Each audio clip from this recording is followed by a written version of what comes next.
Hi friends, അസ്സലാമു അലൈക്കും. H3 Hesa വ്ളോഗ്സിലേക്ക് എല്ലാവർക്കും സ്വാഗതം. മഹർ റോഷൻ്റെ അടുത്തുനിന്ന് ഓടിപ്പോന്നെങ്കിലും അവൾ നന്നായി കിതയ്ക്കുന്നുണ്ടായിരുന്നു. എനിക്കാണെങ്കിൽ ഇപ്പം മുമ്പത്തെ പോലെ പെട്ടെന്ന് ഓടി നടക്കാനും പറ്റുന്നില്ല. റിയ പറയും പോലെ നല്ല ക്ഷീണവും. ഞാനിപ്പം ക്ലാസ്സിൽ വളരെ വീക്കുമാണ്. എല്ലാം അവൻ ഒറ്റ ഒരുത്തൻ കാരണമാണ്. അന്ന് ആ റിയയുടെ ഫംഗ്ഷന് പോകേണ്ടിയിരുന്നില്ല. ഇതിങ്ങനെ മുന്നോട്ട് കൊണ്ടുപോകാനും പറ്റില്ല. ഷാഹി അറിഞ്ഞാൽ എന്തു വിചാരിക്കും, എന്തു കരുതും എന്നെക്കുറിച്ച്? ചെറുപ്പത്തിലേ ഷാഹിയുടെ പെണ്ണാണെന്ന് പറഞ്ഞു നടന്നിട്ട് ഇങ്ങനെ ഒരു പ്രശ്നം ഉണ്ടാക്കിയിട്ട് എങ്ങനെ ഞാൻ ഫേസ് ചെയ്യും? എന്തായാലും കല്യാണത്തിന് മുമ്പ് അവനോട് എല്ലാം തുറന്നു പറയണം. അവൻ തീരുമാനിക്കട്ടെ ഇതുപോലെ ഒരു പെണ്ണിനെ വേണോ വേണ്ടയോന്ന്. കളവ് പറഞ്ഞ് അവനെ ഒരിക്കലും ചതിക്കില്ല. ഓരോന്ന് ആലോചിച്ച് സ്റ്റെപ്പ് കയറി റൂമിലേക്ക് കയറിയപ്പോഴാണ് അവളുടെ ഉപ്പയോ ഉമ്മയോ അവിടെ ഇരിക്കുന്നത് കണ്ടത്. പടച്ചോനെ, ഇവരെന്താ പെട്ടെന്നിവിടെ? അവൾ ഒരു നിമിഷം ഞെട്ടിപ്പോയി.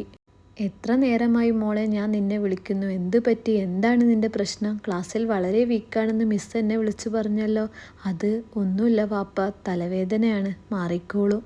സാരമില്ല മോളെ, മോള് വാ, നമുക്ക് വീട്ടിൽ പോകാം. കുറേ ദിവസമായില്ലേ വന്നിട്ട്. ചിലപ്പോൾ അതിൻ്റെ ടെൻഷനായിരിക്കും. ക്ലാസ്സുണ്ട്, അതുകൊണ്ട് പോരാൻ പറ്റില്ല എന്ന് കുറേ പറഞ്ഞെങ്കിലും ഉപ്പയും കാക്കുവും അവളെ കൊണ്ടുപോകണം എന്ന നിലപാടിൽ ഉറച്ചു നിന്നു. റിയയും അതിന് സപ്പോർട്ടായിരുന്നു. സോന, നീ ഒന്ന് ഉഷാറായി വാ, പണ്ടത്തെ സോനയാണ് എനിക്ക് വേണ്ടത്. അങ്ങനെ മനമില്ലാ മനസ്സോടെ അവൾ വീട്ടിലേക്ക് തിരിച്ചു. പഠിച്ചോനെ, ആകെ പെട്ടുപോയല്ലോ. ഇനി ഈ പ്രഗ്നൻസി എന്ത് ചെയ്യും? ഇവിടുന്ന് എങ്ങനെയെങ്കിലും അബോർട്ട് ചെയ്യാം എന്ന് കരുതിയിരുന്നു. ഇനിയിപ്പോൾ അതിന് പറ്റില്ലല്ലോ മോളെ. പിന്നെ ഒരു സന്തോഷ വാർത്ത കൂടിയുണ്ട്. എന്താ വാപ്പ? ഷാഹി വരുന്നുണ്ട് ഈ മാസം ലാസ്റ്റ്. അവൻ വന്നാൽ ഉടനെ നിങ്ങൾ തമ്മിലുള്ള എൻഗേജ്മെൻറ്റ് ഈ വാപ്പ നടത്തി തരും. പഠിച്ചോനെ, ഇനി എനിക്കിതിൽ നിന്ന് രക്ഷപ്പെടാൻ പറ്റില്ല. ആകെ കുളമായി. ഷാഹിയോട് എല്ലാം പതിയെ പറയാമെന്ന് കരുതിയതാ. ഇനി അതൊക്കെ എങ്ങനെ നടപ്പിലാക്കും? ഡോക്ടർ അവളുടെ ഫോണിലേക്ക് വിളിക്കുന്നത് അവൾ കണ്ടെങ്കിലോ? അവൾക്ക് അത് എടുക്കാനുള്ള മനസ്സുണ്ടായിരുന്നില്ല. ഡോക്ടർ പറഞ്ഞ വാക്കുകൾ അവളെ അത്രമേൽ വേദനിപ്പിച്ചിരുന്നു. ഈ പെണ്ണെന്താ റബ്ബെ ഫോൺ എടുക്കാത്തതെന്ന് പറഞ്ഞ് ഫോൺ ബെഡിലേക്ക് വലിച്ചെറിഞ്ഞ് ഫ്രഷ് ആവാൻ വാഷ്റൂമിൽ കയറി. അവൻ്റെ ഡ്രസ്സ് അലക്കാൻ വാഷിംഗ് മെഷീനിൽ ഇടാൻ നിന്നപ്പോഴാണ് അവൻ്റെ പോക്കറ്റിൽ നിന്ന് എന്തോ ഒരു പേപ്പർ ഉമ്മയുടെ കയ്യിൽ തടഞ്ഞത്. അത്യാവശ്യമുള്ളതാണോ എന്ന് കരുതി നോക്കിയതും ഉമ്മ ആകെ ഞെട്ടിപ്പോയി. പ്രഗ്നൻസി ടെസ്റ്റ് റിസൾട്ടിൻ്റെ പേപ്പറായിരുന്നു അത്. അത് ആരുടെയാണെന്ന് നെയിം വായിച്ചു നോക്കിയപ്പോൾ ഉമ്മ ആകെ ഞെട്ടിപ്പോയി. Suhana T, age 20, guardian name doctor Roshan M. Roshan വാതിൽ തുറന്നപ്പോൾ ഉമ്മ അത് വായിച്ചു ആകെ ഞെട്ടി നിൽക്കുകയാണ്. ഉമ്മാൻ്റെ കയ്യിൽ ആ പേപ്പർ കണ്ടതും എന്ത് ചെയ്യണം എന്നറിയാത്ത അവസ്ഥ ആയിപ്പോയി അവന്. ഒരു നിമിഷം ഒന്ന് ആലോചിച്ച ശേഷം, ആ ഉമ്മ, ആ പേപ്പർ ഇങ്ങോട്ട് തരി. അതൊരു പേഷ്യൻറ്റിൻ്റെ ആണ്, എടുക്കാൻ മറന്നുപോയതാവുമെന്ന് തപ്പിപ്പിടിച്ച് ഒരുവിധം പറഞ്ഞെങ്കിലും സത്യം പറയടാ, സത്യം പറയാതെ ഈ റൂമിൽ നിന്ന് നീ പുറത്തിറങ്ങില്ല എന്ന കുറേ നേരത്തെ ഭീഷണിപ്പെടുത്തലിനൊടുവിൽ അവൻ നടന്നതെല്ലാം തുറന്നു പറഞ്ഞു. അന്ന് അതൊക്കെ സംഭവിച്ചു പോയി ഉമ്മ, അറിയാതെ പറ്റിപ്പോയതാ. അത് എങ്ങനെ ആവും എന്ന് ഒരിക്കലും പ്രതീക്ഷിച്ചില്ല. റോഷൻ പറഞ്ഞതെല്ലാം കേട്ട് ഉമ്മ അടുത്തുള്ള ചെയറിൽ പിടിച്ചിരുന്നു. വെറുതെ അല്ല സോന ഇപ്പോൾ ഇവിടേക്ക് വരാത്തതും ക്ലാസ്സിൽ നല്ല വീക്കാണെന്ന് റിയ പറഞ്ഞതും. ഇനി എന്ത് ചെയ്യും?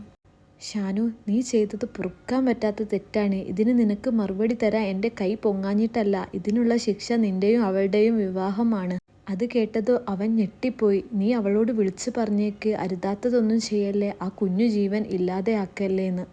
ഉമ്മ, ഇത് എന്തിനുള്ള പുറപ്പാടാണ്? എനിക്കൊരിക്കലും അവളെ ഭാര്യയായി അംഗീകരിക്കാൻ പറ്റില്ല. നീ എൻ്റെ കയ്യിൽ നിന്നും വാങ്ങും. മിണ്ടാതെ പോക്കാ നിനക്ക് നല്ലത്. ഞാൻ ഇപ്പനോടൊന്ന് സംസാരിക്കട്ടെ, നിനക്ക് ഞാൻ വെച്ചിട്ടുണ്ട്. അങ്ങനെ റോഷൻ്റെ വീട്ടിൽ എല്ലാവരും അറിഞ്ഞു. എല്ലാവർക്കും ആദ്യം കേട്ടപ്പോൾ ഷോക്കായിരുന്നു. എന്നിരുന്നാലും അവരുടെ തീരുമാനം കല്യാണം തന്നെയായിരുന്നു. റിയ ഇതറിഞ്ഞപ്പോൾ പൊട്ടിക്കരഞ്ഞു. റോഷനെ എന്തൊക്കെയോ പറഞ്ഞു. റൂമിൽ പോയി വാതിൽ അടച്ചു കിടന്നു. ഉപ്പയുടെയും ഉമ്മയുടെയും നിർബന്ധപ്രകാരം റോഷൻ കുറേ വിളിച്ചെങ്കിലും സുഹാന ഫോൺ എടുത്തിരുന്നില്ല. അതുകൊണ്ട് തന്നെ റിയയെ കൊണ്ട് വിളിപ്പിക്കാനുള്ള ശ്രമവും തുടങ്ങി. അവൾ വിളിക്കില്ലാന്ന് എതിർത്തു പറഞ്ഞു. അവൾക്ക് അത്രയേറെ സങ്കടമായിരുന്നു. ഇങ്ങനെ ഒരു കാര്യം അവൾ സ്വപ്നത്തിൽ പോലും കരുതിയിരുന്നില്ല. റോഷൻ വീണ്ടും 2-3 പ്രാവശ്യം വിളിച്ചപ്പോൾ അവൾ ഫോൺ എടുത്തു. നാളെ ലോറ മാളിലേക്ക് ഒന്ന് വരുമോ? കുറച്ച് സംസാരിക്കാനുണ്ട്. എനിക്ക് പറയാനുള്ളതൊക്കെ ഞാൻ പറഞ്ഞു. ഇനി ഒന്നും സംസാരിക്കാനില്ല. നീ വാശി കാണിക്കാതെ ദയവ് ചെയ്ത് നാളെ 10 മണിക്ക് മാളിൽ വാ. അപ്പോഴേക്കും റോഷൻ്റെ ഉമ്മ ഫോൺ വാങ്ങി. ഹലോ മോളെ, നീ നാളെ വാ മോളെ, നമുക്കൊന്ന് സംസാരിക്കാം. അവൾ മറുത്തൊന്നും പറയാതെ ഫോൺ കട്ട് ചെയ്തു. പഠിച്ചോനെ, എല്ലാവരും അറിഞ്ഞു ഇത്. ഇനി എന്ത് ചെയ്യും? ഷായിഖാനോട് ഇതുവരെ ഇത് പറയാൻ പറ്റിയില്ലല്ലോ. ഷായിഖ അങ്ങകലെ ഒരുമിച്ചുള്ള ജീവിതം കിനാവ് കണ്ടിരിക്കുക. അതിനിടയിൽ ഞാൻ മറ്റൊരാളുടെ കുഞ്ഞിനെ വയറ്റിൽ ചുമക്കുന്നത്. അവൾ തലയണയിൽ മുഖം പൂത്തി പൊട്ടിക്കരഞ്ഞു. അപ്പോൾ ഷായിഖ ഫോണിലേക്ക് വീഡിയോ കോൾ വിളിക്കുന്നുണ്ടായിരുന്നു. അവൾ കണ്ണുനീർ തുടച്ചു വീഡിയോ കോൾ എടുത്തു. എന്താ പാത്തു, കുറച്ച് ദിവസമായിട്ട് ഫുൾ മൂഡ് ഓഫ് ആണല്ലോ? ഒന്നുമില്ല ഷായിക്ക, അവൾ സങ്കടം പിടിച്ചു നിർത്തിക്കൊണ്ട് പറഞ്ഞു. പറ പാത്തു, ഇക്കാൻ്റെ കുട്ടി എന്തിനാ കരയുന്നേ? ഇക്ക ഈ മാസം ലാസ്റ്റ് വരും. എന്നിട്ട് നമുക്ക് നമ്മൾ സ്വപ്നം കണ്ട പോലെ ജീവിക്കാം ഇൻഷാ അല്ലാ. പഠിച്ചോനെ, ഈ സാധു മനുഷ്യനോട് എന്തു പറയും ഞാൻ? എങ്ങനെ പറയും ഈ കാര്യം? എല്ലാവരും എൻ്റെ ചാനലൊന്ന് സബ്സ്ക്രൈബ് ചെയ്തിട്ട് കാണണേ. സബ്സ്ക്രൈബ് ചെയ്തിട്ട് തൊട്ടടുത്തുള്ള ബെല്ലൈക്കൺ ക്ലിക്ക് ചെയ്തിട്ട് ഓൾ എന്ന ഓപ്ഷൻ തിരഞ്ഞെടുക്കുക.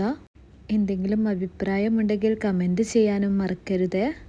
ഇതിൻ്റെ ബാക്കി നമുക്ക് അടുത്ത ഭാഗങ്ങളിലായി കാണാം ഇൻഷാ അല്ലാ. അസ്സലാമു അലൈക്കും.